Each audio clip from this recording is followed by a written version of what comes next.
Noticentro 1, CMI. Buenas noches, bienvenidos a las noticias. Los siguientes son los 3 hechos más importantes de hoy en Colombia. El desempleo llega a su nivel más bajo desde el inicio de la pandemia. Según el DANE, la tasa de desocupación bajó de 14,7% en octubre de 2020 a 11,8% en el mes pasado. Se calcula que en Colombia hay 2.957.000 personas sin trabajo. Ampliaremos esta noticia en nuestra emisión de las 9 de la noche. El presidente Iván Duque calificó hoy de miserable y bandido a alias Iván Márquez tras la entrevista del jefe de la llamada Segunda Marquetalia con Noticentro 1 CMI, en la que hizo un llamado a una paz total. El mandatario advirtió que a este cabecilla de las disidencias solo le queda como alternativa ser capturado o dado de baja. Ampliación de esta noticia en nuestra emisión de las 9 de la noche. Drama de los vecinos del portal Las Américas en el sur de Bogotá. Tras 8 meses de disturbios, los habitantes de esa zona no saben qué hacer. Muchos han tenido que abandonar sus viviendas y locales, otros las tienen que convertir en búnkers improvisados para poder sobrevivir a la violencia por las constantes manifestaciones. Nuevamente hacen un llamado a las autoridades. Ampliaremos esta noticia en nuestra emisión nacional a las 9 de la noche. Las siguientes son las noticias más importantes del mundo hoy. La variante Omicron ya llegó a Sudamérica. Brasil confirma 2 primeros contagios. Alarmante descubrimiento. La variante Omicron circulaba en Europa antes de que fuera detectada en el sur de África. El día en que cierra todas sus fronteras, Japón confirma primer contagio con Omicron. El jefe de laboratorio Moderna afirma que la efectividad de la vacuna podría ser menor contra Omicron. Grecia multará con $114 mensuales a quienes se nieguen a vacunarse contra el COVID-19. Otro tiroteo en Estados Unidos. 3 muertos y 8 heridos en una escuela de Michigan. Alarmante informe. El hambre en América Latina y el Caribe está en su punto más alto en 2 décadas, afirma la ONU.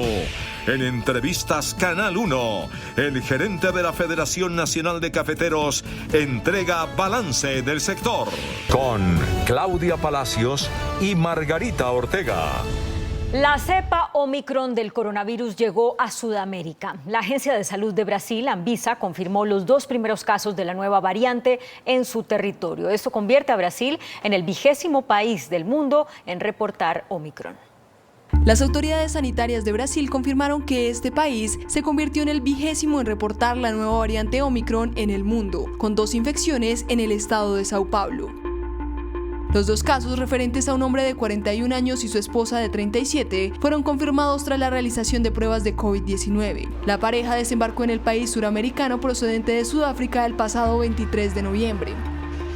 Cuando viajaron de la nación africana, lo hicieron con un resultado aparente negativo en el test. Al prepararse para un vuelo de regreso a Sudáfrica, los resultados dieron positivos y tras secuenciación genética se confirmó la infección por la nueva cepa. El gobierno de Sao Paulo informó que investiga además un tercer posible caso de la variante Omicron en el estado. La variante Omicron ya circulaba en Europa antes de que fuera detectada en el sur de África, y esto en un informe que mostró la OMS.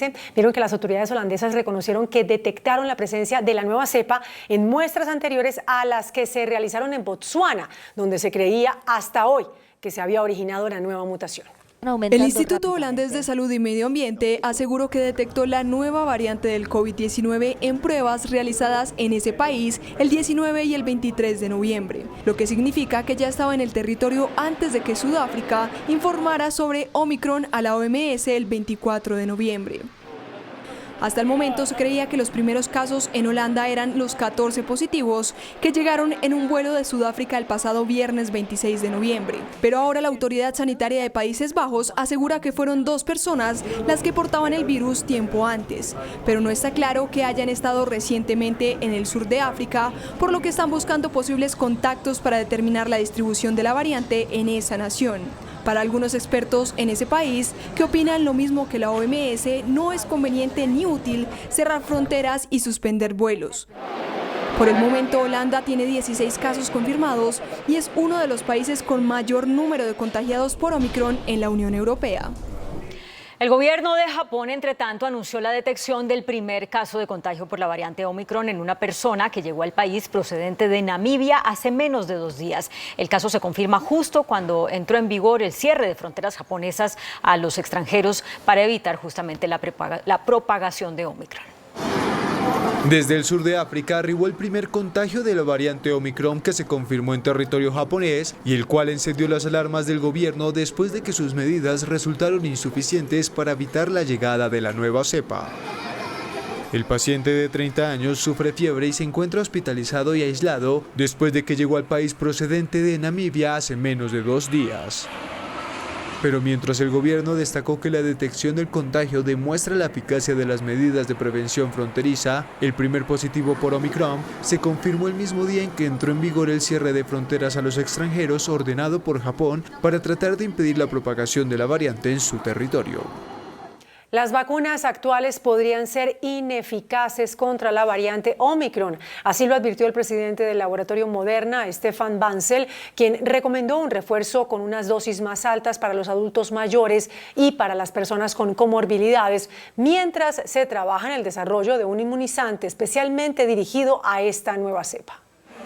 La variante Omicron podría resistir a las vacunas actuales, así lo advirtió el jefe del laboratorio Moderna, Stefan Bancel, quien cree que habrá una caída significativa en la efectividad de los presentes inmunizantes contra esta nueva cepa, que empezó a propagarse cuando la mayoría de los expertos creían que un sublinaje con tantas mutaciones no emergería hasta dentro de 1 o 2 años. El presidente del laboratorio estadounidense le dijo al diario Financial Times que es probable que las vacunas tengan que ser modificadas para enfrentar a Omicron y de hecho Moderna ya trabaja en el desarrollo de una vacuna especialmente dirigida a combatirla. Aunque los expertos coinciden en la falta de datos concretos sobre el impacto real de esta nueva cepa, y uno de los desafíos será la producción a gran escala en el corto plazo, por lo cual Bancel también recomendó un refuerzo con dosis más altas para los adultos mayores y las personas con comorbilidades. La Organización Mundial de la Salud, entre tanto, consideró inútil prohibir el ingreso de pasajeros de otros países y advirtió que es necesaria una respuesta racional y proporcional frente a la aparición de la cepa Omicron. Las prohibiciones generales de viajar no impedirán la propagación internacional de Omicron, así lo aseguró la OMS en un documento técnico en el que recomendó a las personas que no tienen buena salud o que corren el riesgo de desarrollar una forma grave de COVID-19 que pospongan el viaje. Especialmente para aquellos mayores de 60 años, aunque el organismo aclaró que las prohibiciones de los desplazamientos impuestas por los países no impedirán la propagación de la nueva variante del coronavirus. De hecho, desde la OMS pidieron una respuesta racional y proporcional frente a la cepa que está desatando el pánico mundial desde hace varios días, al asegurar que esta debe ser calmada, coordinada y coherente. Alemania impondrá la vacunación obligatoria. El futuro canciller alemán Olaf Scholz, en una reunión del gobierno y los jefes regionales, se declaró a favor de establecer la vacunación obligatoria en el país. El mandatario propuso implantar esta medida antes de finales de febrero. Y el primer ministro del Reino Unido, Boris Johnson, anunció que movilizará al ejército para la campaña de vacunación de refuerzo en medio de la alerta por el aumento de contagios y la llegada de la variante Omicron. El primer ministro británico Boris Johnson delineó la estrategia frente al COVID-19 y los temores de la variante Omicron con una masiva campaña de vacunación de dosis de refuerzo y descartando la necesidad de restricciones a los encuentros sociales. Johnson anunció la apertura de las dosis de refuerzo para todos los mayores de 18 años y la reducción del plazo a solo 3 meses desde la segunda dosis, anticipando que convocará a las Fuerzas Armadas para apoyar el despliegue. The target that we've set ourselves is to offer a booster to everyone eligible by the end of January. El mandatario británico también declaró que no es necesario que la población cancele sus planes, descartando así nuevos confinamientos. A partir de la próxima semana será obligatorio el uso de tapabocas en los centros comerciales y el transporte público. Además, todas las personas que entren a Reino Unido deberán someterse a una prueba de PCR y los contactos de los nuevos casos de la variante tendrán que autoaislarse incluso si están completamente vacunados. Grecia multará a los mayores de 60 años que se nieguen a vacunarse contra el coronavirus. A partir de enero, quienes rechacen la vacuna serán obligados a pagar multas mensuales de más de $140. Eso corresponde más o menos a 560.000 pesos colombianos. A partir del 16 de enero de 2022, todos los griegos mayores de 60 años deberán haber al menos concretado una cita para obtener la primera dosis de la vacuna contra el coronavirus. De lo contrario, deberán pagar una multa mensual de 100 euros hasta que lo hagan. Así lo decretó el primer ministro griego, Kyriakos Mitsotakis, que justificó la medida ante las dificultades que enfrentan los sistemas sanitarios ante el creciente número de hospitalizaciones, en su mayoría de personas mayores y sin vacunar. El total de muertes de COVID-19 en Grecia superó esta semana las 18.000, con las nuevas infecciones confirmadas en niveles elevados, cuando aproximadamente un cuarto de la población adulta del país sigue sin vacunarse. Un nuevo tiroteo sacudió la calma en Estados Unidos. En una escuela de Michigan, 3 estudiantes resultaron muertos y al menos 8 quedaron heridos. Al menos 3 estudiantes murieron y otras 8 personas resultaron heridas tras un tiroteo en una escuela secundaria en el condado de Oakland, Michigan. Las autoridades informaron que fue arrestado un menor de 15 años sospechoso de ser el atacante.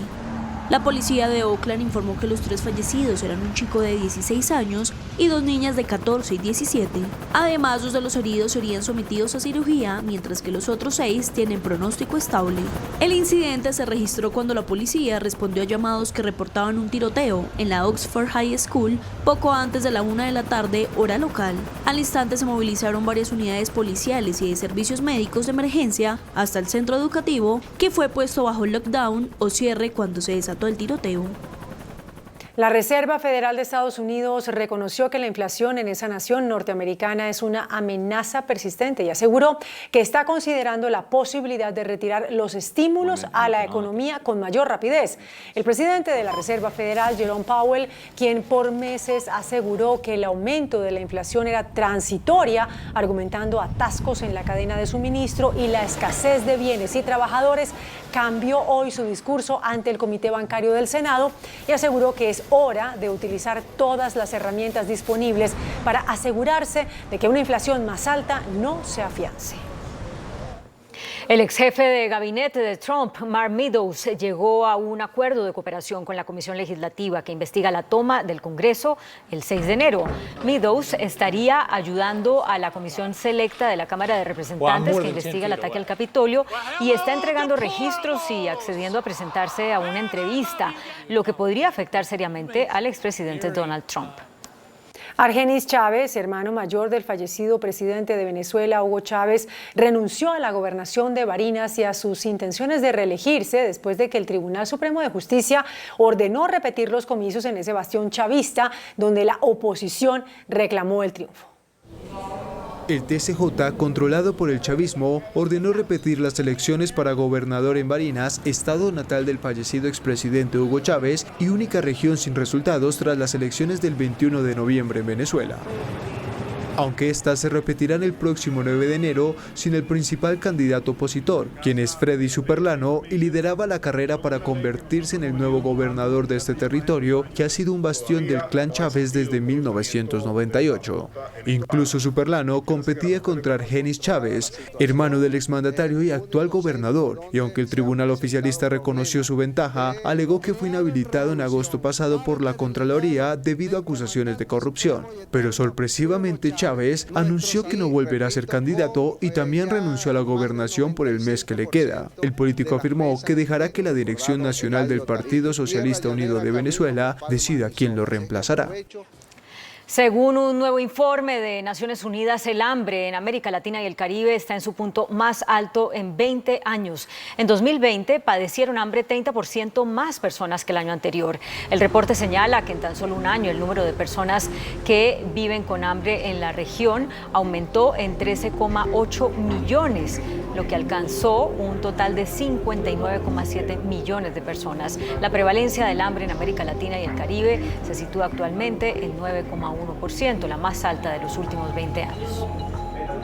Y la UNESCO alertó de una crisis en la calidad de la educación en América Latina. Según el informe, 6 de cada 10 niños de sexto grado no alcanzan niveles mínimos en lectura y matemáticas.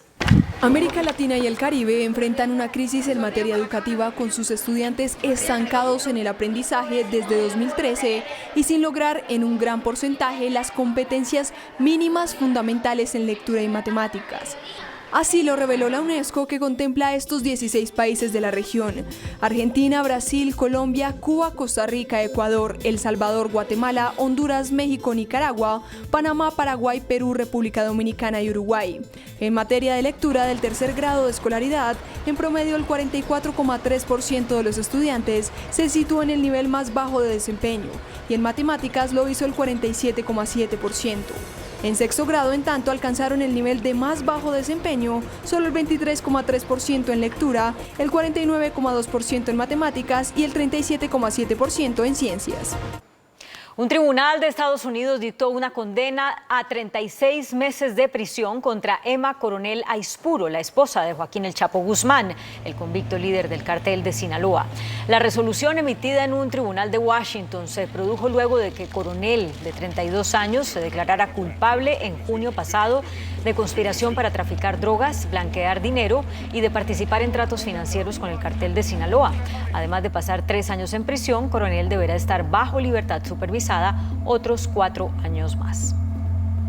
Noticentro 1 CMI presenta una empresa comprometida por Colombia. Las 12 ideas de sostenibilidad que se hicieron realidad apostándole a la transformación del país en Exposible Colsubsidio 2021 fueron homenajeadas al ser empresas que, además de generar valor económico, logran un impacto social positivo. Más Compost es una iniciativa que nace para responder en la adecuada gestión de los residuos en Bogotá. Lo que nosotros hicimos fue generar una experiencia para que las familias puedan separar adecuadamente los residuos en su casa.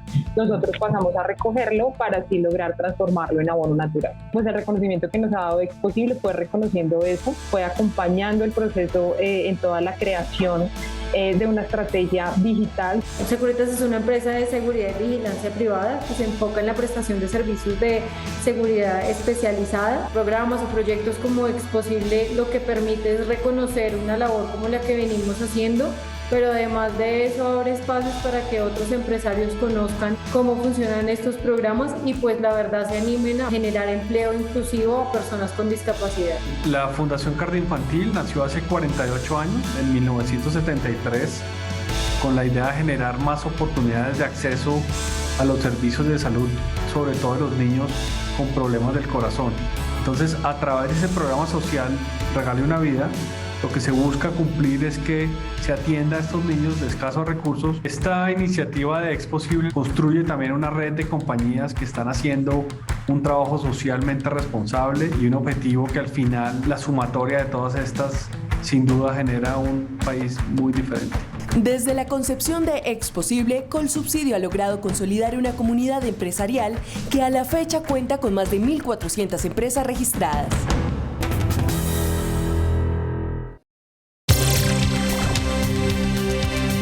Hoy en Entrevistas Canal 1 invitamos al gerente de la Federación Nacional de Cafeteros, Roberto Vélez, a propósito del inicio del Congreso Cafetero 89.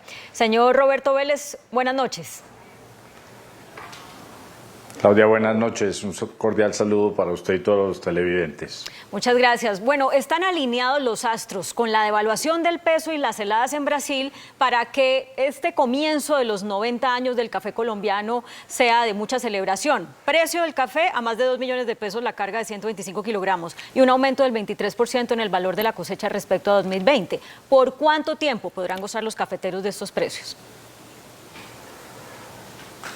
Claudia, pues eso es trabajoso de decir, hay que sacar la bola de cristal, pero digamos que si uno mira las condiciones internacionales plasmadas en oferta y demanda de café, tiene que decir que el 2022 pues debería ser un año muy similar en materia de precios a lo que estamos viviendo hoy.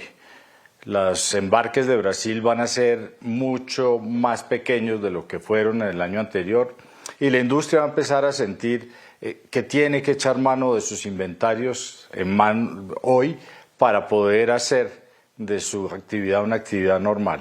Eso tiene unas consecuencias claras y es un aumento de los precios, o por lo menos unos precios que se mantienen en el tiempo. Tendremos que ver qué pasa con el dólar, tendremos que ver qué pasa con la prima del café colombiano, pero muy seguramente el 2022 traerá niveles de precios similares a lo que hemos visto ahora para este final del año.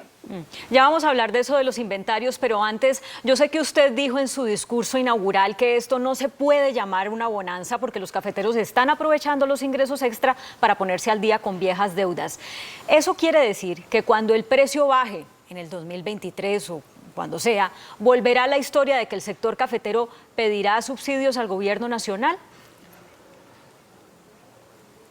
Pues Claudia, esperamos que no.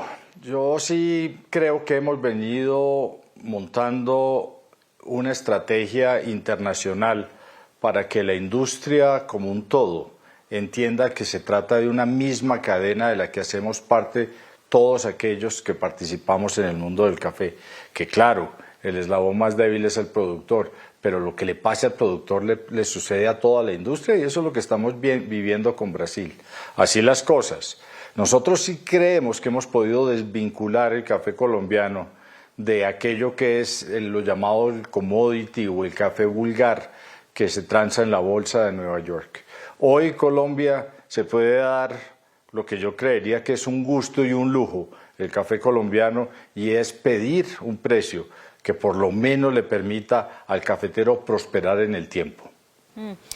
Señor gerente Vélez, ya está visto que algunos productores están reteniendo producto e incluso incumpliendo con los compromisos de venta a exportadores para poder aprovechar el mejor precio. ¿Qué tanto impacto está teniendo esta práctica de la retención en el cumplimiento de las ventas al exterior y qué manejo le está dando la Federación a esa realidad?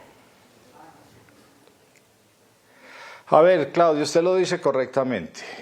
Había un grupo de productores, nosotros calculamos entre 15.000 y 20.000, que habían hecho unas fijaciones de precio hacia adelante, es decir, por allá en el año 2018, 2019, 2020, cuando los precios estaban a 700.000 pesos la carga, 800.000 pesos la carga.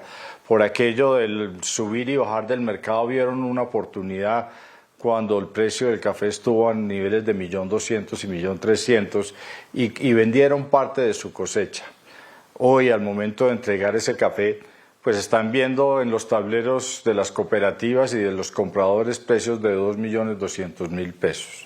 Hay muchos de ellos que lo que han hecho es tratar de olvidarse de ese compromiso y vender su café a otro comercializador. El flujo pues del café colombiano hacia el exterior ha seguido normalmente, pero lógicamente aquel comercializador a quien le incumplieron con esa entrega pues tiene un problema porque había comprado un café a un precio que lo había vendido a esos niveles y hoy tiene que salir a rehacer o tratar de resarcir ese compromiso comprando café a 2.200.000, con lo cual se golpea fuertemente la economía de ese comercializador, llámese cooperativa de caficultores, llámese cualquier comercializador privado de café en el mercado. A propósito de esos compromisos nosotros, internacionales... como federación... Sí, termine, por favor. Sí, Claudia. Bueno, le decía que a propósito de esos compromisos internacionales... Lo que hemos hecho es... Es que hay un delay y por eso nos pasa esto, pero le formulo la siguiente pregunta. Usted también dijo que los compradores internacionales le dijeron que hay más mercado para el café colombiano, no obstante, por las lluvias, este año la cosecha cafetera se redujo en un 7%. ¿Qué tan probable es que a Colombia el clima le juegue una mala pasada, que lo deje sin poder cumplir con ese mercado internacional, como ya hemos visto que le pasó a Brasil con las heladas? Pues Claudia, mire, efectivamente hoy no solamente la caficultura, sino la agricultura general y en los países tropicales, pues es la que más sufre los efectos del cambio climático. Efectivamente lo que vimos en Brasil de una sequía y una helada durante 6 meses de distancia, pues es la prueba clara y fehaciente que hay un problema, que el problema del clima es un problema real y que está para quedarse. A nosotros en Colombia, pues la cantidad de lluvias y la falta de un periodo seco nos ha venido afectando y usted lo dice bien, este año que estamos terminando muy probablemente la cosecha cafetera va a estar casi 1 millón de sacos por debajo. En materia de demanda, lo que yo encontré cuando fui a Nueva York después de los bloqueos de las carreteras y los paros, que fui a hablar con la industria, fue una industria ávida de café colombiano, en donde me dijeron, yo lo reconozco, 2 frases muy particulares. Una, el café colombiano es irreemplazable. Aquí teníamos susto y siempre hemos tenido el temor de que el café colombiano lo reemplacen por otros orígenes cuando no llega el café colombiano. Pues resulta que no. La industria de Estados Unidos hizo todo tipo de maromas para poder hacerse al café colombiano, inclusive traer café colombiano desde Europa para Estados Unidos. Hay que recordar que Estados Unidos es nuestro principal cliente con un 45% de direccionamiento del café colombiano y echó mano del poquito inventario que había para poder paliar la situación de corto plazo. También me dijeron en ese viaje a Nueva York que la industria americana estaba lista para recibir entre 1 millón y 1,5 millones de sacos más si Colombia los produjese. Eso pues nos deja un reto clarísimo de hacia dónde apuntar y hacia dónde mirar en materia de producción al futuro. Sí, cuidar los ecosistemas de esos departamentos cafeteros. Señor gerente, usted invitó a las familias cafeteras a pensar en lo que más le conviene al país y a la caficultura de cara a las elecciones presidenciales del próximo año. Yo sé que la federación pues, no le corresponde dar un punto de vista político, pero a mí sí me gustaría invitarlo a que diga las características de cuáles de las 3 coaliciones que ya están claras le conviene más al país para el café. Claudia, a nosotros nos conviene un presidente que acompañe a los cafeteros y acompañe a la caficultura. Nosotros sabemos que el país tiene que definir cuál opción va a tomar y creemos que los colombianos tomaremos la opción más inteligente y más interesante. Hemos construido un gremio durante los últimos 94 años y creemos que ese gremio tiene la capacidad de acompañar las políticas de un presidente que crea en el café, que crea en la caficultura, que crea en los cafeteros y que vea en el café ese soporte de las 540.000 familias, Claudia, pero también, y esto lo dije hoy, tradicionalmente en los últimos 10, 20 años se había venido diciendo no, es que el café es muy importante socialmente, no, es que el café, pues sí, ya pasó los tiempos en que la federación era una federación poderosa, en que el Fondo Nacional del Café reemplazó al Estado, pero Claudia, hoy con una facturación cafetera de 11 billones de pesos, con unas exportaciones cafeteras de 3.400 millones de dólares, pues la caficultura volvió y le tocó las puertas a Colombia a decirle, no se le olvide, no solamente socialmente, sino económicamente somos importantes para el país. Entonces necesitamos pues... Prácticamente el 1% del PIB de este año. Se nos acaba el tiempo, señor Roberto Vélez, pero mucho éxito con el Congreso.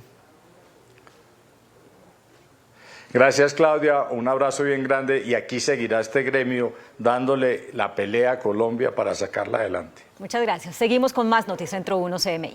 Noticentro 1 CMI presenta una empresa comprometida por Colombia. El 2020 fue un año retador para todos. Claro logró mantener a Colombia conectada. Para el 2021, Claro por Colombia, programa de sostenibilidad de la compañía, ha llegado a las zonas rurales más apartadas y vulnerables del país, ampliando sus oportunidades en términos de cobertura, acceso, ecosistemas digitales y de inclusión social. En la Alta Guajira era muy difícil, en cambio ahorita mismo como tenemos acceso al internet, es más fácil acá mostrar todo lo que tenemos dentro de nuestra comunidad. Con la llegada ahorita de Claro se mejoró un poco la situación en cuanto a la señal, porque aquí estábamos realmente totalmente sin señal. Me parece muy importante que la comunidad también sepan lo de afuera.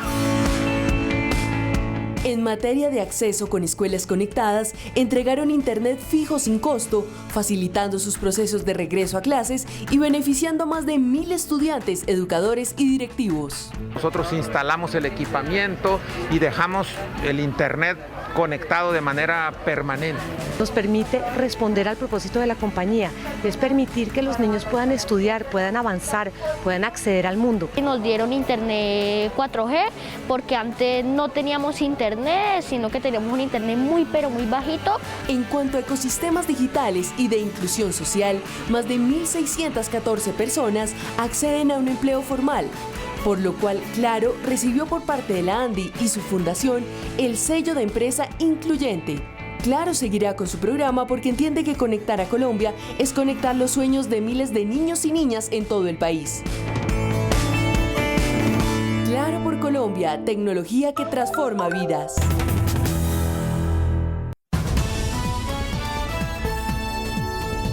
Noticentro 1, CMI.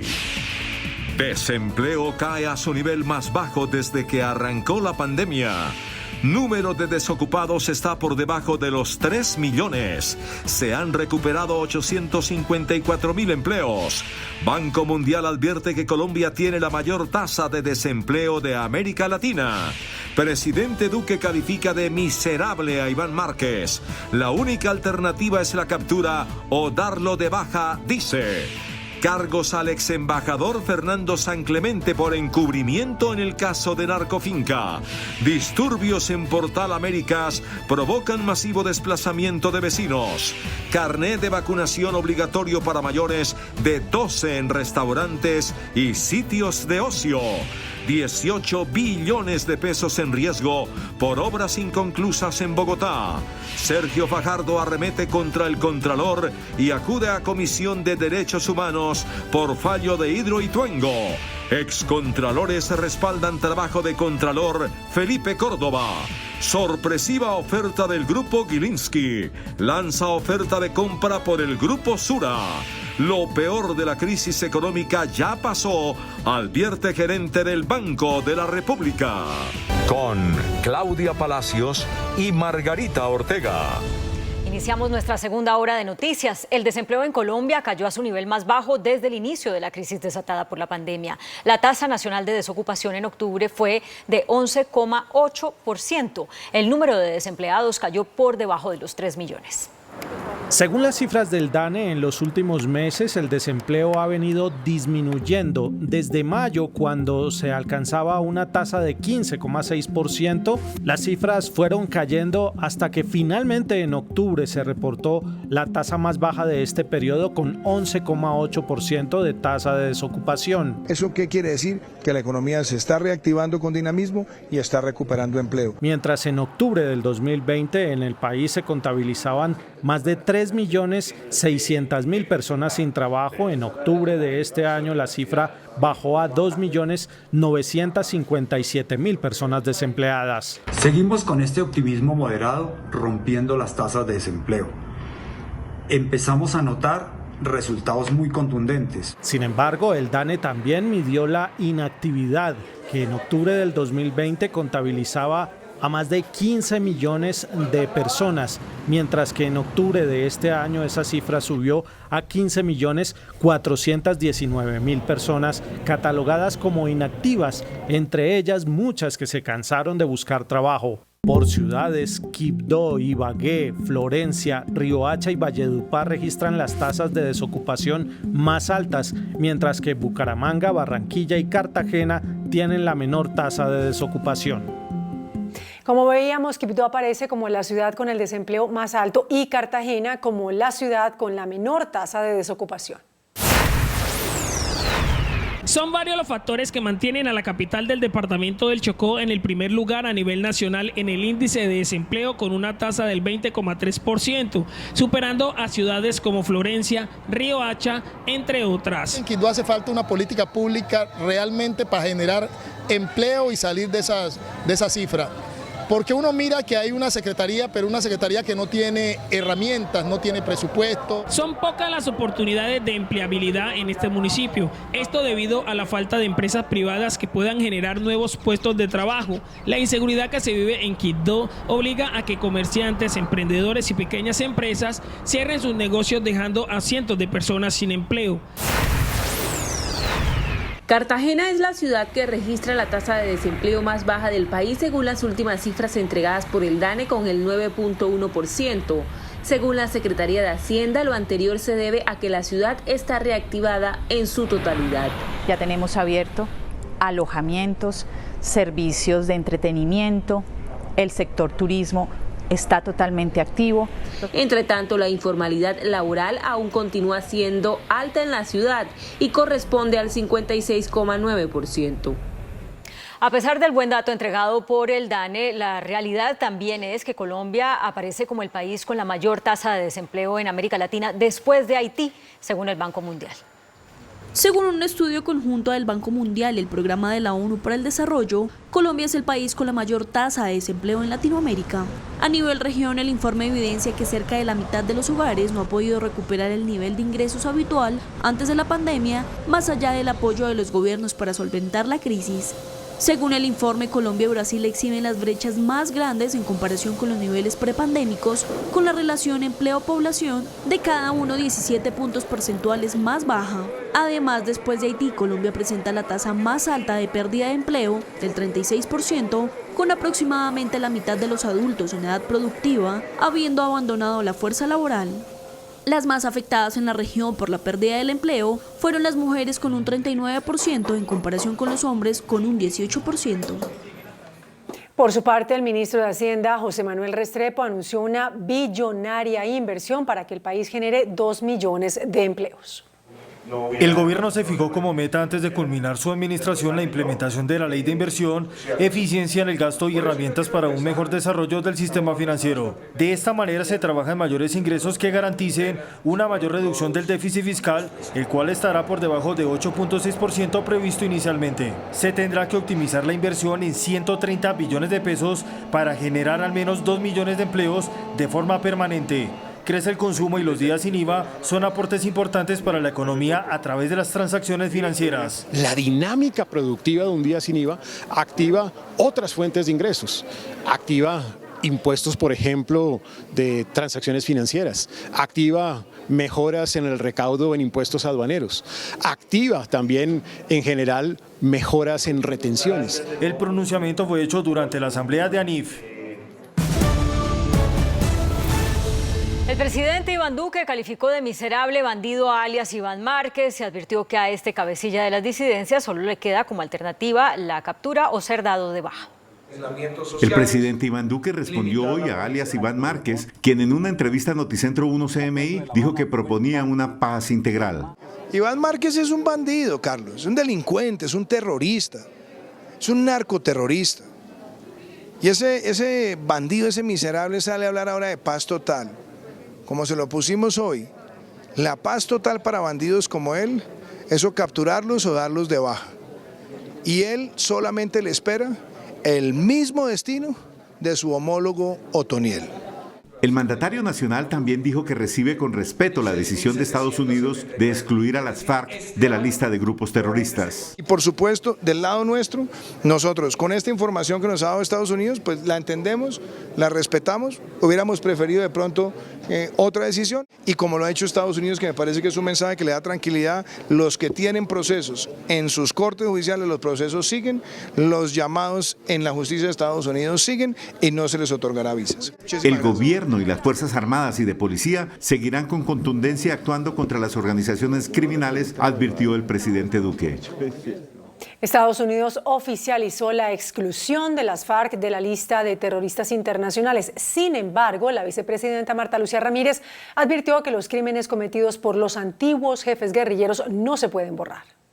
El Departamento de Estado de los Estados Unidos anunció el retiro de las FARC de su lista de organizaciones terroristas extranjeras, según un comunicado publicado por el jefe de la diplomacia estadounidense, Anthony Blinken. Tras el acuerdo de paz en 2016 con el gobierno colombiano, las FARC se disolvieron y desarmaron formalmente. Ya no existe una organización unificada que se dedique al terrorismo o a la actividad terrorista o que tenga la capacidad o la intención de hacerlo. Sin embargo, aclara que la decisión no elimina cargos por narcotráfico y otros crímenes que existan o puedan surgir en el futuro contra exmiembros de las FARC.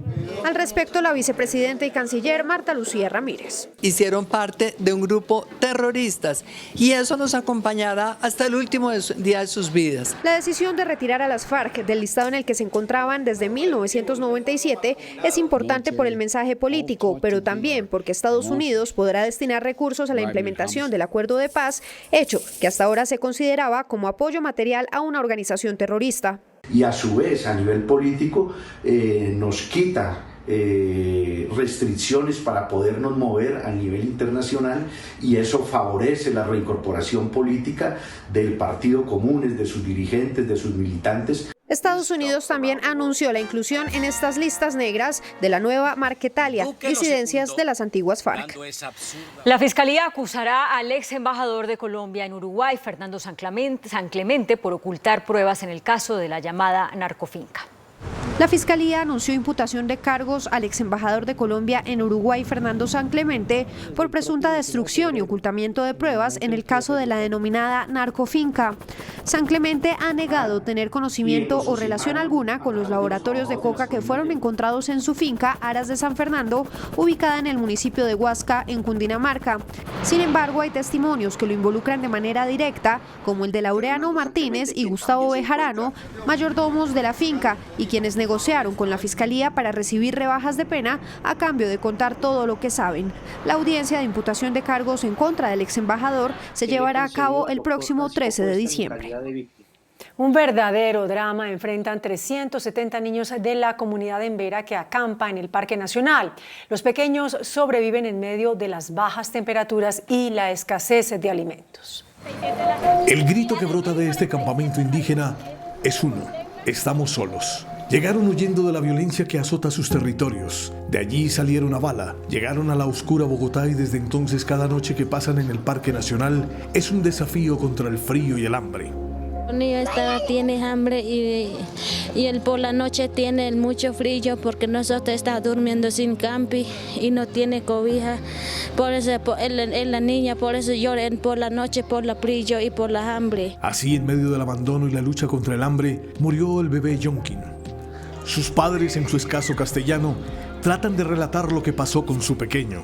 Que la bebé se muerto con el hambre y con el frío también tienen enfermera con el centro, con el frío en pensión y no tenía comida.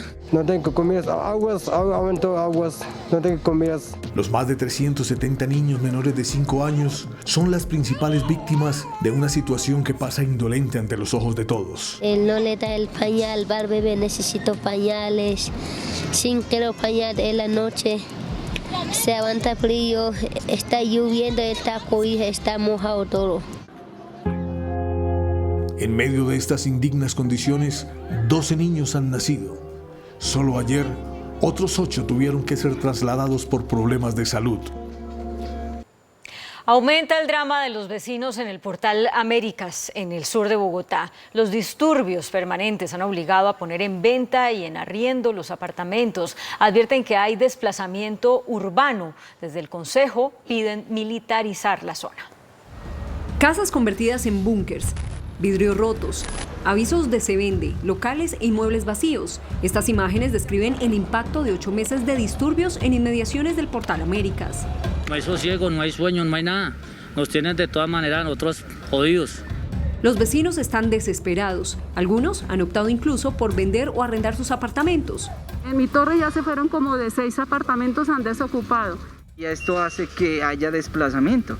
El 60% del conjunto ya están arriendo. En el Consejo creen que la situación se le salió de las manos a la administración distrital. Por eso es necesario en este momento que el Portal Américas sea militarizado. Ojalá el ministro de Defensa cumpla su palabra y militarice. Para el distrito, detrás de los disturbios, hay financiación de organizaciones ilegales. Mencionan que les pagan 50.000 pesos por jornada, a veces algo más. Hay que preguntarse quién se beneficia cuando la policía está concentrada atendiendo una confrontación violenta.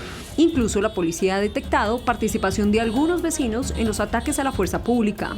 Guardando elementos como los juegos pirotécnicos que nos han lanzado en los últimos días. La promesa por ahora es reforzar el pie de fuerza. El 7 de diciembre llegan 1000 policías de vigilancia, van a contribuir con la seguridad en esta zona de la ciudad. Según la policía, hay 5 vecinos en la mira de las autoridades por colaborar con la primera línea.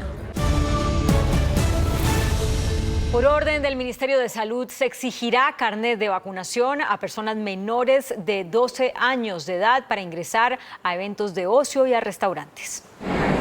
Este era el panorama en puestos de vacunación de algunos centros comerciales en Bogotá después de que el Ministerio de Salud anunciara la obligatoriedad de la presentación del carnet de vacunación para niños desde los 12 años de edad en adelante en parques de diversiones, parques temáticos, museos y hasta restaurantes.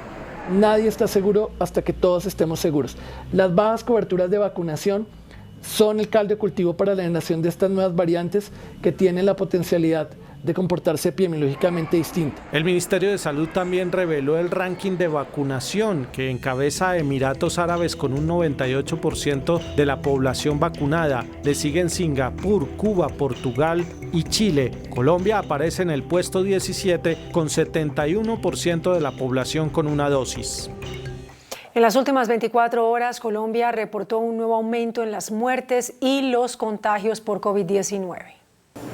Suben los contagios y suben las muertes por COVID-19 en Colombia. Este martes el Ministerio de Salud confirmó que otras 2.296 personas se infectaron de coronavirus.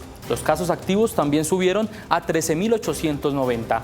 Las muertes reportadas en las últimas horas, otras 55. El total de fallecidos por COVID-19 hasta la fecha, 128.528. Recuperados aumentaron con otros 2.088 para un total de 4.909.572. Y las cifras de los últimos 4 días, el comportamiento de la pandemia. El sábado, 2.620 contagios, 51 fallecidos. Domingo, 2.196 contagios, 43 fallecidos. Ayer, 1.975 contagios, 36 fallecidos. Hoy, 2.296 contagios, 55 fallecidos. El Consejo Nacional de Estupefacientes prepara una resolución en la que certifica que no hay certeza técnica o científica sobre afectaciones por las aspersiones aéreas con glifosato. Aunque las aspersiones aéreas con glifosato fueron suspendidas en 2015, la Corte Constitucional ratificó esa suspensión con la sentencia T-236 de 2017, en la que se ordenó reparar y consultar a la comunidad de Novita Chocó, afectada por el químico. El Consejo Nacional de Estupefacientes emitirá en los próximos días una resolución en la que dan por cumplido el proceso de consulta con ellos, pero el borrador, conocido por Noticentro 1 CMI, establece que no hay evidencia alguna sobre el daño ocasionado por el glifosato al medio ambiente, a la salud, al agua o a la economía de la comunidad. No existe evidencia científica concluyente que permita establecer la existencia de las afectaciones presentadas por la comunidad, dice el documento, entre otros.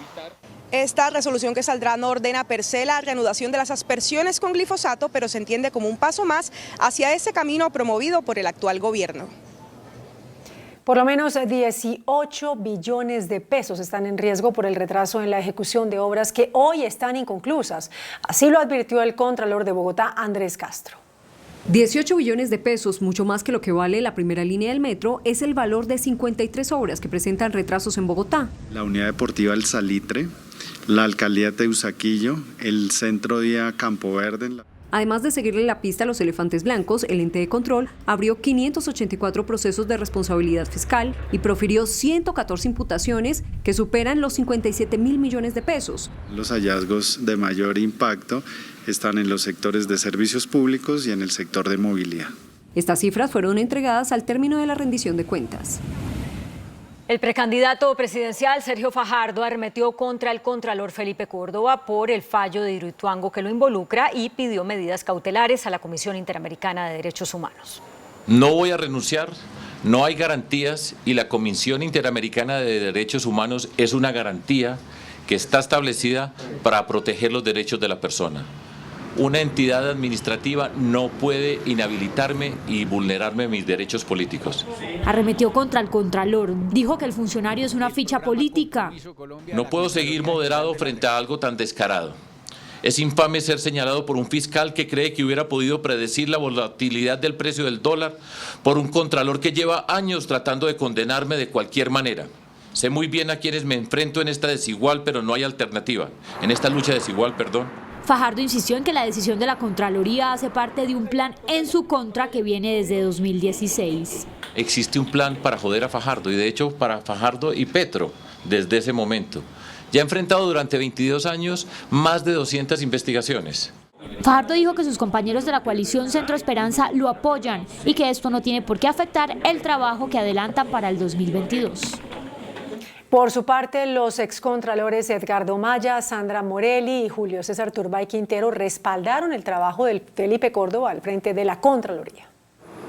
Ni las tesis apocalípticas como las que se ventilan en torno al caso de Hidroituango y el futuro energético de Colombia, ni las presiones de este o aquel deben nublar los resultados. Esto expresa la excontralora Sandra Morelli al contralor Carlos Felipe Córdoba en momentos de duras críticas por el fallo de segunda instancia por 4.3 billones de pesos que han salido especialmente de los colombianos preocupados por el futuro político del precandidato Sergio Fajardo. Los excontralores Edgardo Maya y Julio César Turbay también le expresaron respaldo. Hay que respetar la labor de la institución. La Contraloría General de la República es una de las más antiguas del país. Sus funcionarios, más del 80% son servidores de carrera que actúan con absoluta independencia, con absoluto tecnicismo en sus funciones y con absoluto rigor jurídico. Betas, municipio en el páramo de Santurbán, logró un histórico acuerdo de delimitación. El 70% será área de protección y el 30% será para actividades cotidianas de la población. Un emotivo aplauso respaldó la firma que por 15 años esperaron los habitantes de Betas en Santander para delimitar el páramo de Santurbán. Hemos logrado un acuerdo histórico para delimitación del páramo. Primero, reconociendo la minería ancestral y la minería tradicional, una minería que defiende el medio ambiente, que protege las fuentes hídricas, que no las contamina, y así se ha comprometido la comunidad de Betas. Lo principal es que nuestra principal actividad económica, valga la redundancia, continúa con responsabilidad ambiental. Cabe señalar que este es uno de los 6 puntos ordenados por la Corte hace 4 años en su fallo para la delimitación y conservación de las zonas de páramo en el país. La Asamblea de la Asociación de Instituciones Financieras se sirvió de marco a los candidatos presidenciales para que presentaran sus plataformas económicas. Le he planteado a los empresarios que compartan los resultados de este año de la reactivación económica y del buen desempeño de las empresas a través de un bono de ganancias compartidas con los trabajadores, un bono que al menos signifique el 20% de un salario mensual. Y vamos a empezar, como lo están haciendo 9 de los 10 bancos europeos, a construir el GovCoin, que es la moneda electrónica, la billetera electrónica, la moneda electrónica nacional, como un medio de pago más, no como un medio financiero adicional. Que si tú elevas el impuesto a las importaciones en las ramas que más trabajo pueden producir en Colombia, generas automáticamente empleo en Colombia. Y esas 4 ramas son producción de alimentos en el agro, agroindustrialización de los alimentos, textiles y confecciones, y cuero y productos del cuero. Yo propongo una pensión ciudadana de aproximadamente 400.000 pesos universal para todos. Entonces vamos a formalizar a la población, pero sobre todo vamos a crear un programa de empleo público para 3 millones de familias. Hay que crear economía. ¿Dónde? Donde justamente no la hay, en esos 1.070 municipios, el 95% de los municipios, donde se puede crear producción y exportaciones que sea la gran generadora de empleo. Hay que hacerle cambios al modelo económico para que podamos producir más riqueza y más empleo, por supuesto. Eso es lo que hay que hacer, y para esto hay que unir los intereses de los asalariados, las clases medias y los empresarios. 2 millones de empleos necesitamos generar en Colombia, esa es nuestra propuesta, a través de la formalización, que significará cámaras de comercio que entreguen de manera gratuita el registro mercantil a aquellos que están en economía popular. El senador Jorge Enrique Robledo pidió disculpas a los hermanos Carlos Fernando y Juan Manuel Galán, luego de haberse referido a ellos con una palabra soez. En medio de un debate en la plenaria del Senado salieron a relucir unas declaraciones del senador y precandidato presidencial de la coalición Centro Esperanza, Jorge Enrique Robledo.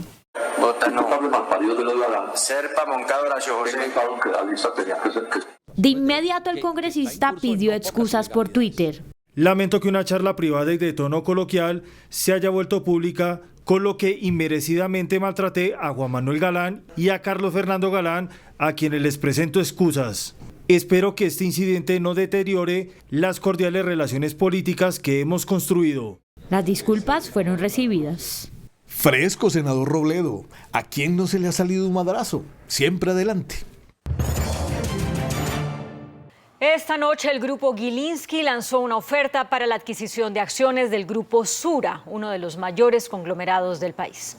En una nueva movida empresarial, los Gilinski lanzaron una oferta pública de adquisición sobre el grupo Suramericana. La noticia fue confirmada esta noche a través de la Superintendencia Financiera de Colombia en una circular la cual especifica la intención de compra. La oferta pública, que es paralela a la que ya está en marcha sobre las acciones de Nutresa, ofrece un precio de compra de $8 por acción para adquirir una cantidad mínima entre 25.3% y 31.6%. De esta manera, los Gilinski va por uno de los conglomerados económicos más importantes del país, que además de tener participación en Nutresa, mueve negocios en el sector de seguros e infraestructura a nivel nacional e internacional.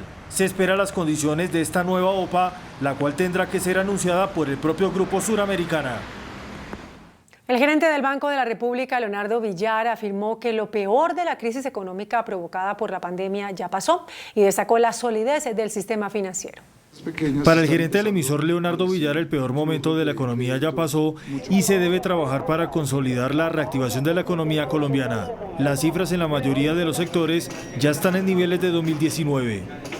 No solamente ya pasó, sino que realmente estamos en un proceso de recuperación que ha sido tan rápido que ya el nivel de actividad está por encima del nivel prepandemia y los indicadores financieros también se han mejorado a una velocidad tal que están recuperando los niveles que tenían antes de la pandemia.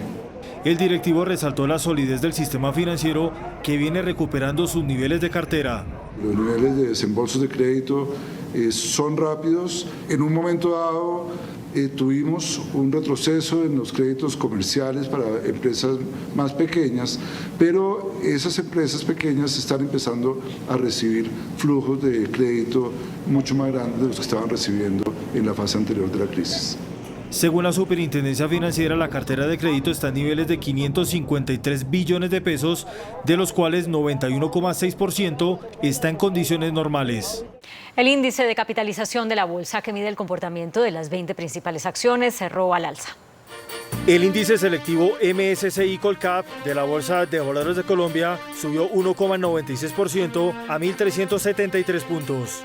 La acción del grupo Aval fue la que más subió, con una valorización de 9,91% a 1.120 pesos. La acción de Construcciones El Cóndor fue la que más bajó, con una pérdida del 10% a 720 pesos. La acción más negociada fue la del grupo Suramericana, al movilizar más de 75.000 millones de pesos, con una variación positiva de 3,07% a 25.150 pesos. El ministro de Agricultura, Rodolfo Sea, anunció nuevos recursos para el programa de renovación cafetera.